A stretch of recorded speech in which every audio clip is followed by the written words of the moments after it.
हर रात जिमी दीवार के पार स्टेथोस्कोप से बगल वाले जोड़े की बातें सुनता रहता था, लेकिन सिर्फ सुनना उसके लिए काफी नहीं था। इसीलिए उसने दीवार में एक छोटा सा छेद करके उसमें एक गुप्त कैमरा लगा दिया। एक दिन कुछ रोमांटिक देखने की बजाय उसने कुछ लोगों को बैंक लूटने के लिए सुरंग खोदने की योजना बनाते देखा। वह सुरंग उसके अपार्टमेंट के ठीक नीचे से गुजरती थी।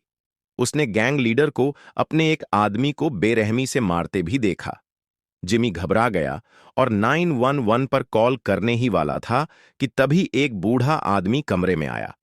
उसे यह जानकर हैरानी हुई कि वह आदमी पुलिस चीफ था और डकैती का मास्टरमाइंड भी। जिमी को एहसास हुआ कि वह पुलिस पर भरोसा नहीं कर सकता, इसलिए उसने एक नई योजना बनाई। वह चोरों से चोरी करेगा।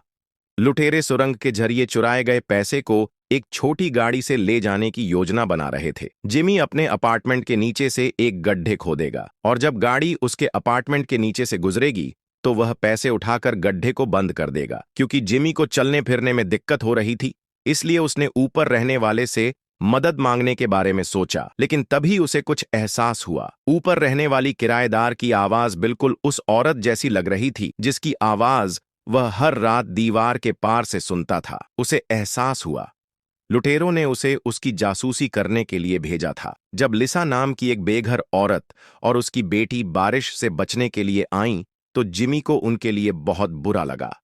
उसने उन्हें ऊपर का खाली कमरा बहुत कम दाम पर किराए पर दिया, लेकिन उसे जरा भी अंदाजा नहीं था कि वे असल में जासूस हैं। अपनी योजना को कामयाब बनाने के लिए जिमी जानता था कि उसे पहले लिसा से निपटना होगा। उस रात उसने चुपके से उसके ड्रिंक में नींद की गोलियां डाल दी और उसे बेहोश कर दिया। उसने उसे इसलिए नहीं मारा क्योंकि वह अपराधियों जैसा नहीं था। जब तक वह उसके रास्ते में नहीं आती, वह उसे अभी के लिए बांध देगा। लेकिन जिमी लिसा की बेटी के बारे में भूल गया। जब वह नीचे गया तो वह उस छोटी बच्ची को अपने खोदे हुए गड्ढे में रेंगते हुए देखकर चौंक गया।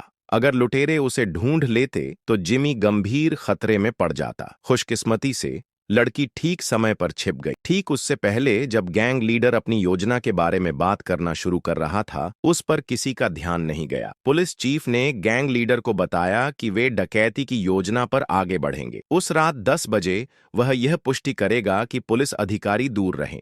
उसने सख्त चेतावनी भी दी कि सेफ्टी डिपॉजिट बॉक्स 88 को न छुए, क्योंकि उसमें बढ़े लोगों का पैसा रखा था। लुटेरों के जाने के बाद जिमी ने लड़की को जल्दी से सुरंग से बाहर निकाला, लेकिन तभी अचानक लिसा का फोन बज उठा। गैंग लीडर फोन कर रहा था।